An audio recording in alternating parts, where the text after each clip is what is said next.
네, 언중요걸 시작하겠습니다. 헬마우스 임경빈 작가 모셨고요. 어서 오세요. 안녕하세요. 미디어오늘의 노지민 기자 모셨습니다. 어서 오세요. 안녕하세요. 자, 오늘 한번 노지민 기자의 발제로 먼저 시작을 해볼까요?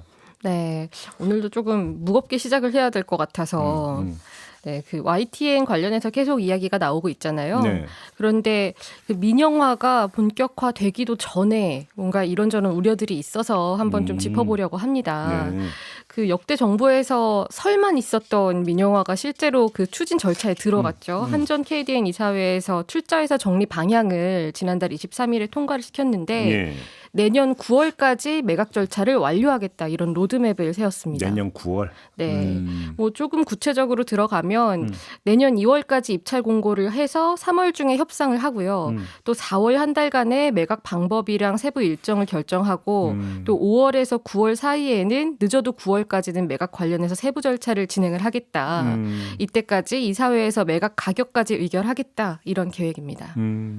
그래서 지금 우선은 뭐 일대 주주인 한전 KDN이 이렇게 구체적으로 하고 나서서 앞으로 뭐 그 4대 주주 한국인삼공사 그리고 또 다른 주요 주주들까지 줄매각이 이어질 수도 있다. 이런 전망이 나오고 있는 상황이에요. 다른 주주들도 내놓을 수 있다? 그렇죠. 이제 매각 가격이 어느 정도 형성이 됐다고 생각이 되면 이걸 처분을 할 수도 있으니까요. 그럼 어차피 9월이라는 시점은 어차피 실무 추진 과정이라는 게 있으니까 네. 뭐 그거에 맞춰서 잡은 일정이라고 봐야 됩니까? 아니면 여기는 다른 또 어떤 뭐가 그러니까 복선이 있다고 봐야 되는 겁니까? 어떻게 봐야 될까요? 그러니까 저희가 또 그런 의미를 찾아내야 하는 또 인물을 갖고 하기 때문에 좀 걸리는 것들이 몇 가지가 있기는 해요. 네. 우선은 가장 먼저 생각이 나는 게 방통위죠.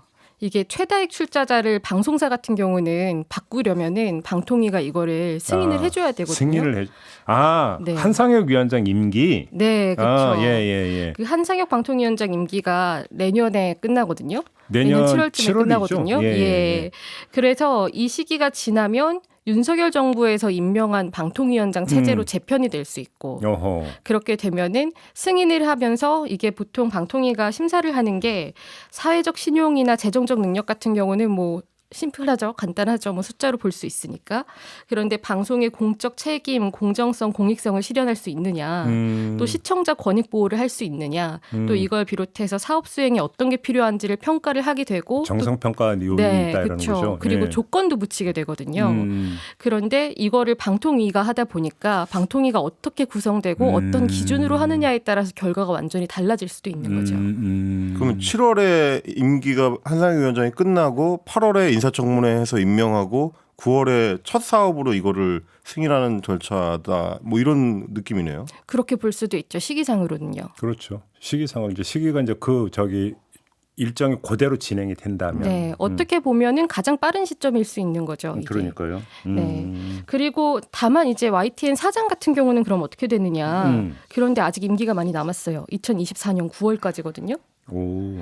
왜냐하면 지난해 9월에 네, 임기를 맞- 시작했기 때문에 그런데 YTN 사장도 사실 이게 뭐 정부에 따라서 맞춰간다고 단정을 할 수는 없지만 사실상 그런 관행이 굳어져 왔고 대주주가 바뀌면 뭐 임원진 뭐 교차로 들지 않겠습니까? 네, 그럴 수도 있죠. 그러니까. 그래서 그럴 수 있는데 또 한편으로는 사장 같은 경우에는 뭐 사실 그렇게 중요하게 보지 않고 교체를 할 수 있으니 뭐 그 전에 약간 압박을 할 수도 있다 이런 식으로 잦은 좀 사태? 네, 해석이 되고 있어요.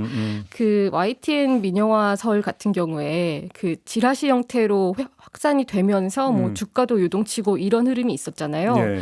그때 가장 먼저 언급이 됐던 게 우장균 사장에 대한 뭐 마타도어라든가 뭐 비판 같은 것들이었거든요. 아, 그래요? 네, 뭐 문재인 정부에서 임명된 사장이지만 뭐 윤석열 정부 들어서는 어떻게 할 거라던가 이런 식으로 물론 이게 뭐 근거가 있다고 밝혀진 거는 아닙니다만 뭐 이런 식으로 리더십을 흔들려는 시도는 계속 이뤄져 왔고 그런 상황에서 뭐 방통위원장 교체가 확실시 되는 시점이다 보니 예. 아무래도 그때까지 압박을 느끼기에는 충분한 시기일 수 있다라는 그런 추측도 나오고 있죠.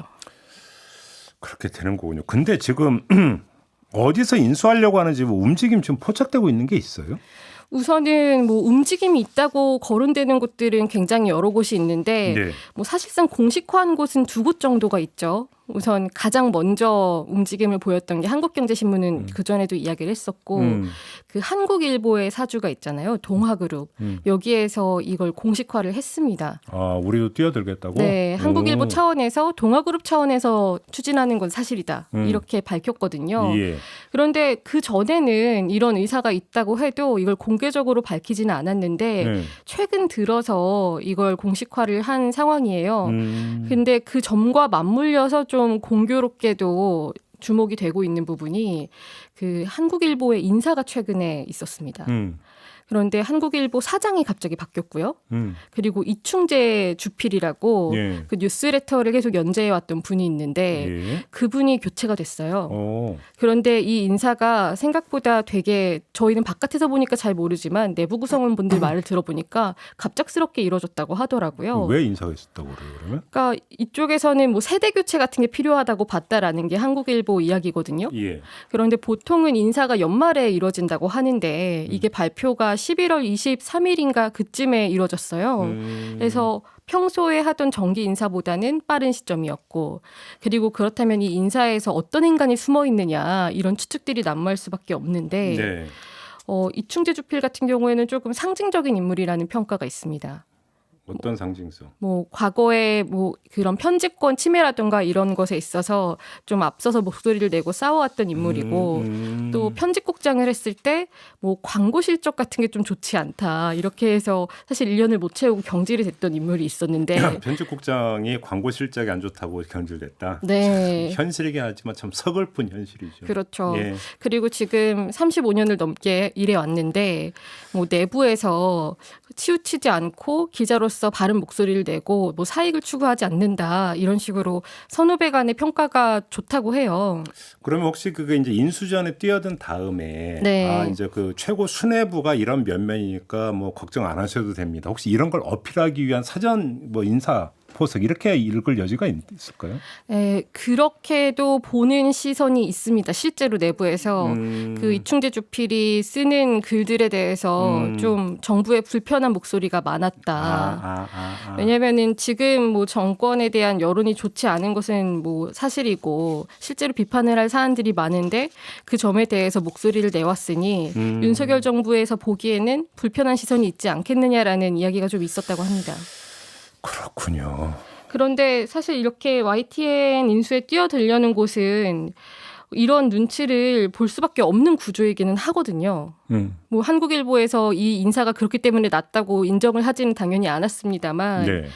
이게 공기업이 지분을 매각해야 되고 또 매각을 한 대상을 선정하다 보면 아무래도 정부 입김이 들어갈 수밖에 없고 그렇게 하면 안 되겠지만 아니 방통위 승인이 있으니까 또 어차피. 네, 그렇죠. 방통위 승인도 있어야 되고 그리고 또 그 매각을 하는 과정에 있어서도 매각을 결정할 때도 뭐 기업에서는 우리는 매각할 필요가 없다라고 했는데 뭐 그 정부 차원 TF에서 검토 의견으로 그 의견이 합당하지 않다라고 한마디만 하면 바뀔 수 있는 상황이기 때문에 아무래도 적극적으로 갑자기 옹호를 하지 않다고 해도 불편한 이야기는 조금 칼끝이 무뎌질 수 있다. 그러니까 여기서 이런 바로 그 거죠. 여파죠. 그러니까 네. 이제 그 기존 언론사가 YTN 인수전에 뛰어들면 인수 승인 과정을 고려를 안 할 수가 없고 그러면 결국은 그 대비용으로 논조 조율을 안 할 수가 없다. 그렇죠. 연결이 이렇게 되는 거죠. 그러니까. 그렇죠. 그래서 인수를 준비하는 데에서부터 벌써 친정부와 우려가 나온다. 이건 전체 언론계를 봤을 때 굉장히 심각한 우려로 보이는 부분입니다. 그렇죠. 네. 우리 할머니는 그 방송 네. 출연 많이 하니까 YTN도 출연하시죠. 출연합니다. 분위기가 어때요?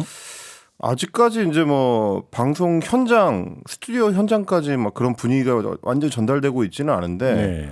뭐 TBS나 YTN이나 지금 둘 다 좀 뒤숭숭한 분위기인 거는 맞고요. 그리고 이제 뭐 제작진들이 이제 눈치를 봐가지고 뭐 방향을 바꾼다거나 이제 그런 움직임까지 아직 보이지고 있지는 않은데 YTN 내부에서도 그러니까 불확실성이 커지다 보면은 뭔가 좀 새로운 시도를 얼른 하기가 좀 어려운 경우들이 많아서 그렇죠. 원래 같으면 지금 이제 11월에서 12월 넘어가는 때쯤 되면 내년 초부터는 프로그램 어떤 스타일이라든지 코너라든지 이런 거를 좀 이렇게 바꿔보자라는 아이디어들이 많이 나오는 시점인데 그런 얘기들은 지금 거의 없는 그런 상황입니다. 일이 손에 잡히겠어요. 그러니까요. 그러니까.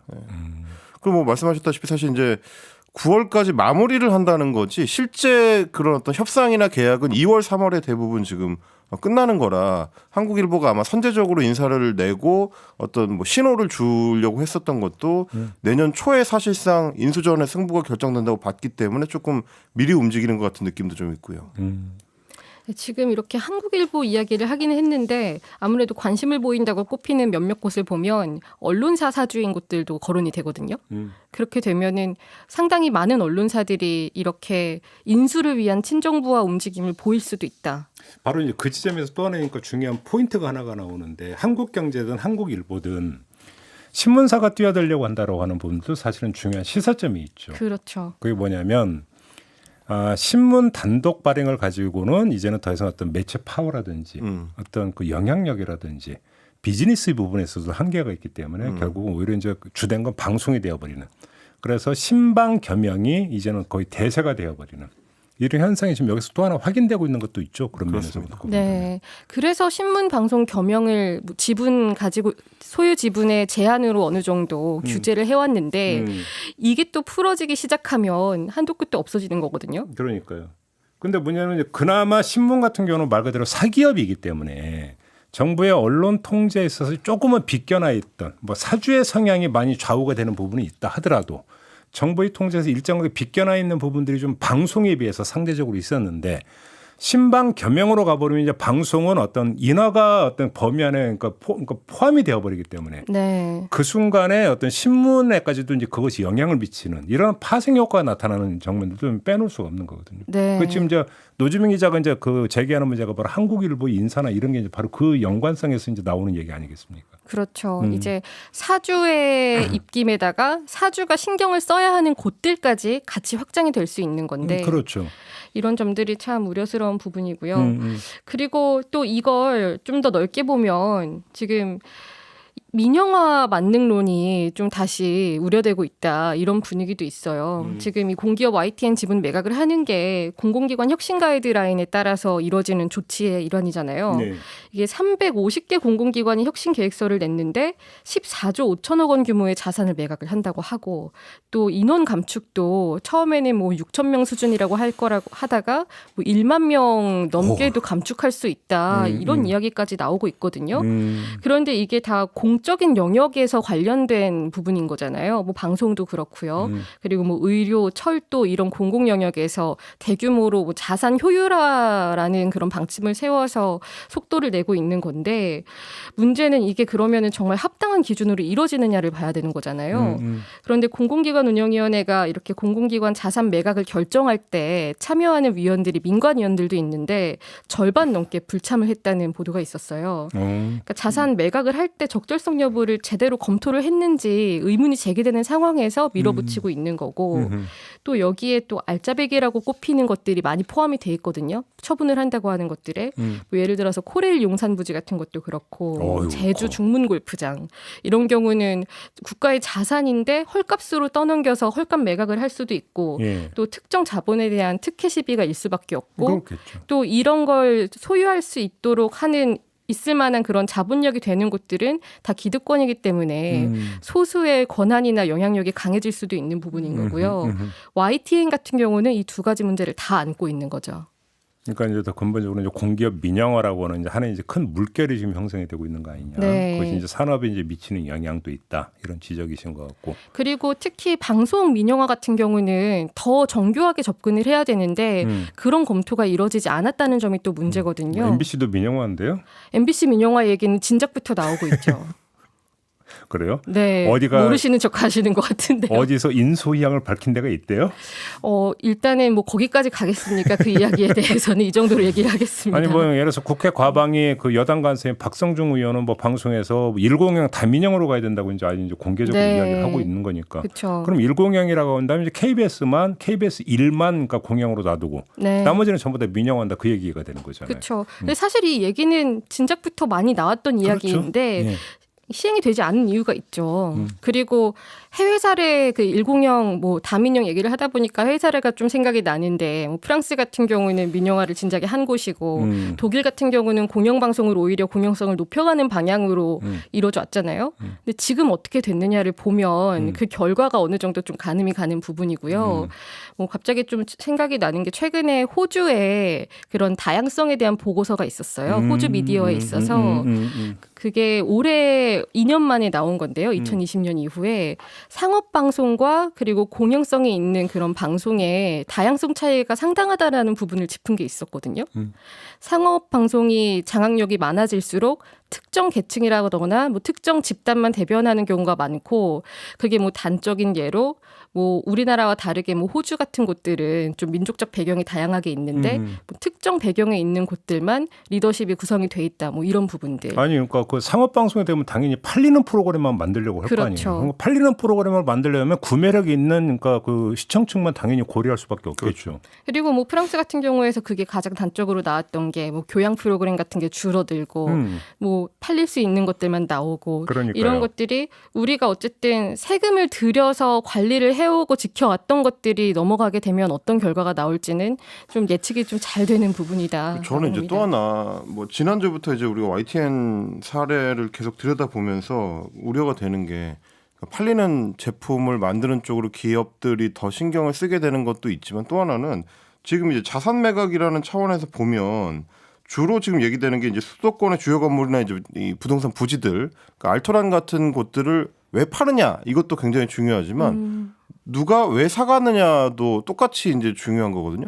근데 이제 민간 기업이라는 건 원래 이제 수익성 추구를 최선으로 생각을 하는데 그 민간 기업들이 지금 급하게 나오는 그 물건들을 굳이 사간다는 얘기는 남는 장사라는 뜻이잖아요. 그럼 반대로 생각하면 공공기관이나 이제 뭐 공기업들 입장에서 봤을 때는 지금 손해보고 판다는 얘기가 되는 거고. 맞아요. 그러니까 중장기적으로는 결국 이제 국민 손해로 돌아오게 된다라는 거를 사실 우리가 이제 이명박 정부 때 한번 경험한 바가 있었습니다. 그때도 이제 KT 같은 곳들이 뭐 부동산 부지 매각이라든지 심지어는 이제 인공위성 판매까지 해서 나중에도 논란이 됐었는데 YTN 같은 경우도 지금 뭐 방송을 판매한다라는 것만 주로 초점을 맞추고 있지만 지난주에 이 시간을 통해서도 짚었던 것처럼 상암동 YTN 본사 부지라든지 아니면 본사 건물이라든지 아니면 이제 N타워, 남산의 N타워라든지 이런 부동산 가치가 높은 것들을 주로 목적으로 하고 있는 듯한 건설사들의 참여 욕구가 강한 거.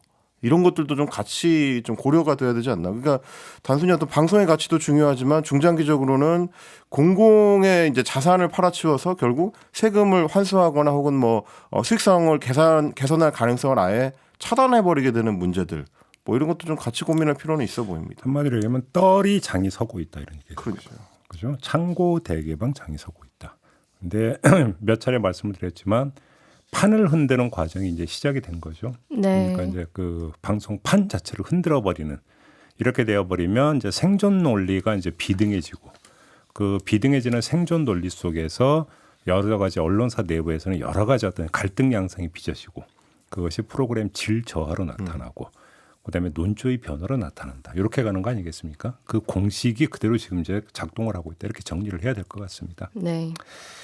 알겠습니다. 자, 이번에는 헬마우스 발제 한번 들어볼까요? 저는 오랜만에 좀 가벼운 얘기 즐겁게 들어볼 만하다고 할 수 있을까요? 이게 즐거울까요? 어떤 얘기인지 한번 들어보시면 좋을 것 같은데 네. 미디어 오늘에서 재밌는 분석을 했더라고요. 오히려 이 MBC 사태를 전후한 윤석열 대통령과의 갈등 어떻게 보면 이제 정권이 마치 이제 MBC를 탄압하고 있는 것 같은 그림 이게 오히려 MBC의 뉴스 시청률을 끌어올리고 MBC로 시청자들을 끌어모으고 있다라는 얘기였습니다. 일단은 뉴스 데스크 MBC의 메인 뉴스 8시 뉴스 데스크의 이제 시청자 수가 증가하고 있다라는 분석인데요. 윤석열 정부 출범하고 나서 6개월 동안 시청자 수가 지속적으로 증가를 해가지고 지난 11월에는 드디어 SBS를 제치고 MBC 뉴스 데스크가 시청자 수 기준 2위, 전체 2위에 올라섰다라는 소식입니다. 네. 원래는 1월 이후로 계속해서 좀 줄어들고 있었어요. 1월에 이제 시청자 수 65만 명으로 정점을 찍고 6월에 39만 명까지 떨어졌었는데 거의 뭐 절반 가까이 급전직하를 했다가 정권이 출범하고 나서는 계속 올라와가지고 7월에 39만 8,400명으로 이제 터닝 포인트를 만들고 8월에 47만 명, 9월에 50만 5,800명. 이게 이제 윤석열 대통령이 소위 말하는 EXX 비서고 논란이 터졌던 그 시점입니다. 그리고 이제 10월에 53만 명까지 올라오고 11월에는 27일까지만 집계했는데도 57만 5천여 명. 근데 이 일단 시청자 수 뭐 몇십만 이건 어떻게 계산을 하는 거예요? 닐슨 코리아에서 이제 집계를 하는 건데 뭐 집계 기준을 뭐 직접적으로 다 공개하고 있지는 않아가지고 네. 나온 통계를 가지고 이제 분석을 할 수밖에 없는 상황이긴 합니다. 근데 이제 SBS 같은 경우는 11월에 54만 3,600여 명이어서 올해 1월 이후에 처음으로 MBC에게 전체 2위 자리를 내줬습니다. 전체 1위는 뭐 아시는 대로 이제 KBS고요. 그리고 또 하나의 현상 중에 하나는 이제 유튜브 공간에서 MBC 뉴스의 독주가 굳어지고 있다. 예. 이런 겁니다. 지금 이제 MBC 뉴스 이 유튜브 채널 같은 경우는 구독자가 286만 명인데 누적 조회수가 이제 12억 6천만 회 정도로 나타나고 있어요. 이게 같은 기간 동안에 이게 집계 기준이 이제 최근 3개월 동안에 이제 집계를 한 건데 SBS 뉴스 같은 경우는 구독자가 더 많습니다. 305만 명인데 조회수는 5억 5천만 회 정도 되니까 절반 정도밖에 안 되고요. 그리고 구독자 259만 명인 JTBC도 5억 3천만 회 정도, 구독자 198만 명의 KBS 뉴스도 조회수는 4억 6천만 회밖에 안 되니까 조회수 기준에서 봤을 때 MBC가 다른 뉴스 보도 채널들을 좀 압도한다. 이런 어떤 경향은 유튜브에서는 지난해 이후로 지속적으로 MBC 뉴스가 다른 뉴스 채널들을 좀 압도하고 있는 양상이 좀 굳어지고 있습니다. 월드컵은 MBC는 구현되고 있습니까? 압도적입니다. MBC가 제가 갑자기 MBC 홍보를 하는 사람처럼 보이는데 네. 2022 카타르 월드컵 중계 같은 경우는 11일 연속 시청률 1위를 MBC 중계가 지금 차지하고 있는 상황이고 지난 가나전 한국 대 가나전 같은 경우는 MBC 시청률이 30.8%가 나왔습니다. 와, 어마어마한 건데 30%라고 한다. 그렇죠. 요즘에. 다른 채널들을 거의 뭐 2배 차이 정도로 이제 앞서고 있는 네. 굉장히 좀 압도적인 상황을 보이고 있는 이유 중에 하나가 최근에 이제 온라인 공간에서 MBC 응원하자 으쌰으쌰 이런 분위기가 형성되면서 MBC 시청률 높여주기로 이제 특히 카타르 월드컵 중계를 좀 지목을 한 경우가 많았습니다. 그래서 이제 네이버 포털이나 이제 이런 포털 사이트에 들어가면 네이버가 실시간 중계를 하고 있는데 나란히 MBC, KBS, SBS 채널을 띄워놓고 몇 명씩이 실시간 시청을 하고 있는지 숫자를 보여주거든요.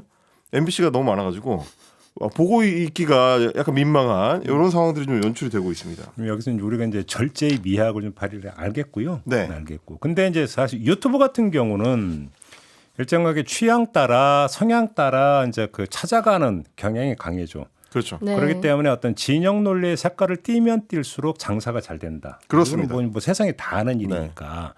예를 들어서 보니까 100번 양보해서 지금 그 윤석열 정부가 MBC를 대하는 태도 이거를 보고 윤석열 정부에 대해서 비판적인 사람들이 MBC를 역으로 그럼 많이 본다. 이게 이제 가장 먼저 작동되는 곳이 유튜브일 수가 있겠죠. 그렇습니다. 그런 면에서 놓고 본다면 뭐 그건 그럴 수 있다고 보는데 주목할 점은 일반 시청자 수에 있어서도 상당한 신장세가 있다라는 것. 그렇습니다. 이게 이제 사실은 주목할 부분이라고 봐야 되는 거겠죠. 그리고 약간, 이제, 분리를 조금 할 필요는 있을 것 같아요. 다만 MBC가 유튜브 강세를 보인 거는 좀 오래됐거든요. 그렇죠. 네, 그리고 적극적으로 뭐 디지털 분야 뭐 투자를 하면서 관련해서 뭐 조직도 새로 만들고 분리하고 하면서 좀 버티컬 미디어 브랜드 같은 걸 많이 만든 효과가 어느 정도 있어서 이게 같이 가기는 하겠지만 조금 어느 정도는 구분을 해야 될 것 같고요. 돌발 네. 현상은 아니라는 거죠. 다만 이 뉴스 같은 경우에는 의미심장한 거죠. 방금 짚어주신 것처럼. 그리고 이제 또 한 가지 좀 제가 이제 물러서서 말씀을 좀 드리자면 물론 이제 시청자 수가 늘어난 것도 있지만 어떻게 보면 대선 때에 이제 결집됐었던 그런 어떤 시청자 수를 회복한다고 볼 수도 있습니다. 그러니까 그때 당시에 올해 1월 기준의 시청자 수를 아직은 넘어서지는 못하고 있는 거라서 추가적으로 원래 MBC를 안 보던 사람들이 더 많이 보고 있다라고 볼 수 있을지는 조금 좀 유보적으로 볼 필요가 있는데 다만 결집도가 더 단단해지고 있는 거는 사실이고 그 배경 중에 하나로 이제 윤석열 정부의 어떤 MBC에 대한 태도를 꼽을 수는 있겠다. 이 정도의 분석은 가능할 것 같고요. 그 제가 이제 뭐 MBC 얘기만 하면 민망하니까 어떤 분석적인 차원에서 접근을 하자면 비슷한 상황이 미국에서 이미 2016년 이래로 트럼프 정부가 들어선 이래로 발생한 적이 있었기 때문에 그렇게 좀 비교해 볼 수 있겠다 싶어가지고 가져온 겁니다. 대표적인 매체가 이제 뉴스 방송으로는 CNN이고요. 신문으로는 이제 뉴욕타임즈인데 뭐 아시다시피 이제 2016년 이후에 트럼프하고 계속해서 각을 세우면서 트럼프 대통령이 트위터에서 직접적으로 언급하면서 가장 많이 비판을 했던 매체 두 개입니다. 트럼프가 이제 트위터를 정지당하기 직전까지 CNN에 대해서는 251회 비판을 했고 뉴욕타임즈에 대해서는 241회 비판을 했으니까 거의 이제 쌍벽인데요. CNN은 그래서 그 기간 동안에 트럼프 덕분에 호황을 누린다고 할 정도로 광고 매출이 1억 달러를 넘어서는 뭐 이런 일도 2016년에 있었고 예. 뉴욕타임즈 같은 경우도 이 트럼프로부터 진정으로 국민의 적이다. 이렇게 직접적인 비판을 받기도 했었는데 구독자 수, 유료 구독자 수가 크게 늘어나는 데 있어서 트럼프가 상당히 기여를 했다라고 보여지는 게 2021년에 트럼프가 퇴임하고 나서 2월에 뉴욕타임즈의 뉴스 트래픽이 1년 전 같은 달 대비해 가지고 16%가 급락을 했기 때문에 결국 이제 트럼프라는 뉴스 메이커 그리고 공격해주는 사람이 없어지면서 그만큼 관심도가 조금 주춤해진 그런 측면들을 보이기도 했습니다. 그러니까 결국은 정권과 각을 세워서 가장 좀 대표적인 어떤 대결의 선봉에 서면 아무래도 시청자라든지 구독자들 입장에서는 좀 그쪽으로 좀 몰릴 수밖에 없다. 근데 사실 그거는 분석하고 말 것도 없는 너무나 당연한 현상이라고 봐야 그렇죠. 돼요. 그러니까 예를 들어서 국가 대 시민사회라고 하는 어떤 구도 속에서 놓고 본다면 시민사회의 어떤 최선봉에서 국가를 어떤 감시하는 천병이 바로 언론이라고 그러고 따라서 언론의 존재 이유와 언론의 활약상이라고 하는 것이 국가와 어떤 그 관계를 형성하느냐에서 어떤 시민사회 평가가 이제 갈리는 부분들. 그건 뭐 단적인 예라고 봐야 되겠죠. 이게 사실 그리고 처음 나타나는 현상이 아니라 예를 들어서 JTBC가 전성기가 언제입니까? 최순실 태블릿 PC 그렇습니다. 보도하고 이러면서 결국은 박근혜 정부 어떤 관계였느냐 이 부분이잖아요. 그렇죠? 그렇습니다. 그래서 이제 하다가 이제 갑자기 TV조선이 튀고 나왔던 것도 이른바 이제 어떤 그 조국 전 장관 일가족에 대한 어떤 수사 이 국면이 되면서 그렇게 됐던 거고. 그렇죠. 결국은 거의 같은 메커니즘으로 돌아간다 이것이. 그러니까 국민들이 언론 보도에서 무엇을 원하고 있고 어떤 걸 평가의 척도로 삼고 있는지는 뭐 더 이야기할 필요가 없는 거겠죠.